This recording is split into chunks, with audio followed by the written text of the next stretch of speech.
यवतमाळ जिल्ह्यातील नवीन घडामोडी पाहण्यासाठी आजच आमचा MH29 मीडिया या चॅनलला YouTube वर सबस्क्राईब करा आणि बेल आयकॉनला प्रेस करा। MH29 मीडिया, बातमी आपल्या गावाची।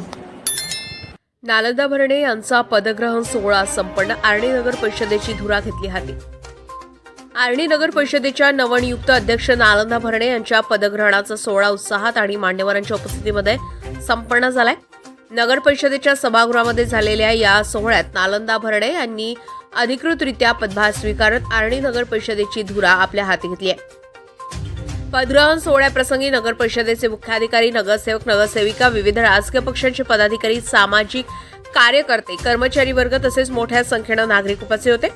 यावेळी उपस्थित मान्यवरांनी नालंदा भरणे यांचे अभिनंदन करत पुढील कार्यकाळासाठी शुभेच्छा दिल्या।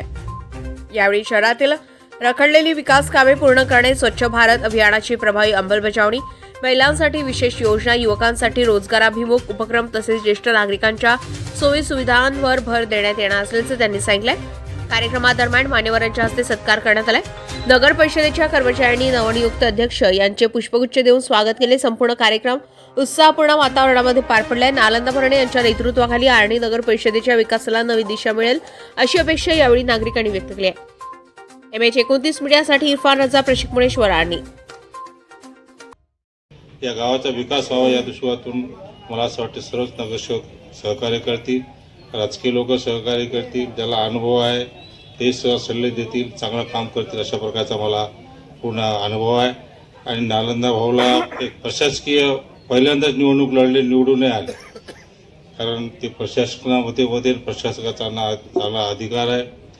आमच्या खासदारताईला विशेष धन्यवाद द्यावा लागेल, त्यांच्याकडे चंद्रपूर जिल्हा होता आणि हे मतदारसंघाचे हे दोन्ही मतदारसंघ असताना सुद्धा वेळात वेळ काढले, सर्व दृष्टिकोन त्यांनी आम्हाला मदत केली, सहकार्य केले, म्हणजे आशीर्वाद दिले, त्याहीबद्दल धन्यवाद देतो। आपल्या सर्वांना धन्यवाद देऊन म्हणजे कार्यकाळ जो आहे, मी नुसता नगराध्यक्षाचा कार्यकाळ म्हणत नाही, जे निवडून आले त्या सर्वांचाच कार्यकाळ चांगला जाईल।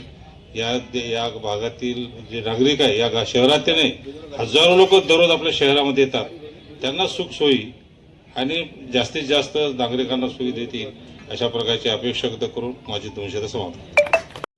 तशी आर्णीची सुद्धा निवडणूक प्रक्रिया पार पडली। निवडून आलेले सर्व सदस्य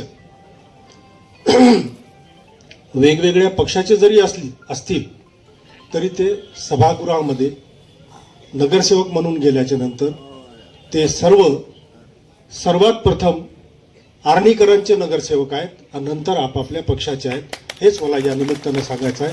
त्याच्यासाठी नगराध्यक्ष सुद्धा अपवाद नाही।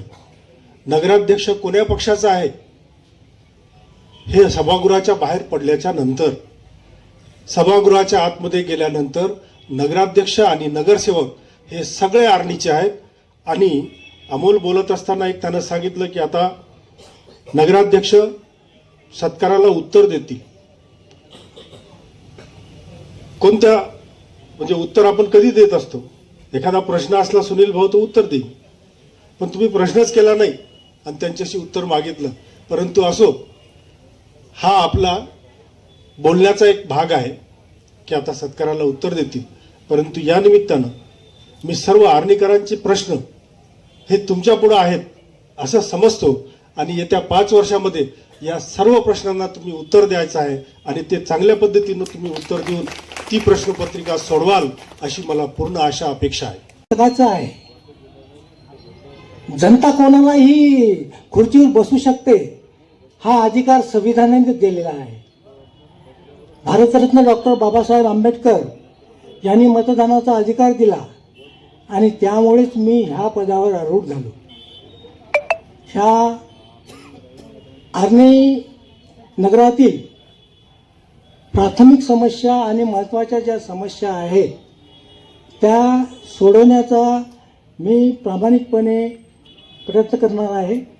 त्यामुळे आपले सर्वांचं सहकार्य असणं अत्यंत गरजेचं आहे।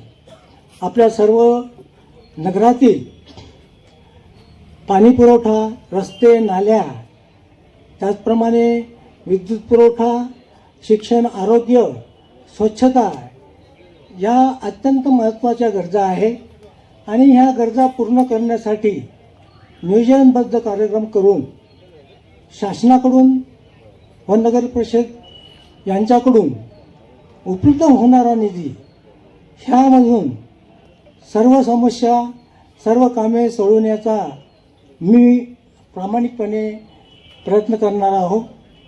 त्याचप्रमाणे ह्या नगराध्यक्ष म्हणून जो आपण माझ्यावर विश्वास टाकला त्या विश्वासाला तडा जाऊ देणार नाही याची मी अत्यंतपूर्वक काळजी घेईल, यात शंका नाही. त्याचप्रमाणे आर्णी शहराचा सर्वांगीण विकास करणे हे माझं एक ध्येय आहे आणि हे ध्येय पूर्ण करण्यासाठी मला जे काही करावं लागेल ते मी करणार.